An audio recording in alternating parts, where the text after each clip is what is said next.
খবরদার কোথা বাড়ি বেরিয়ে যাবি না। এই বাড়ি যদি বাইরে যায় সে চড়ায় দাঁতের পাটি হয়ে যাবে, বুঝিস? দাঁতে বাড়ি হয়ে যাবে বাড়ি। আজকে তোকে দুটো কথা বলবো, ভালো করে শুনিস। এই তোরা কি কখনো স্কুল কলেজ ভার্সিটি দেখেছিস? যাসনি, তাই না?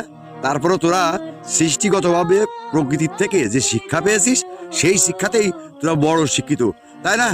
এই শোন শোন, তোদের যদি কেউ খেতে দেয় তাহলে তোরা সে বাড়ি পাহারা দিস, তাই না? তার মানে তোরা প্রভুভক্ত কৃতজ্ঞ প্রাণী। আর মানুষ কি করে জানিস? এই শোন, আমি সৃষ্টির সেরা প্রাণী হলে কি হবে? আমারে মানুষ যতই উপকার করুক না কেন, যতই খেতে দিক না কেন, আমি কিন্তু ভিতরে ভিতরে পুরোপুরি চরম অকৃতজ্ঞ বেঈমান। সুযোগ পেলেই আমি কিন্তু পয়সা ছেড়ে দিই।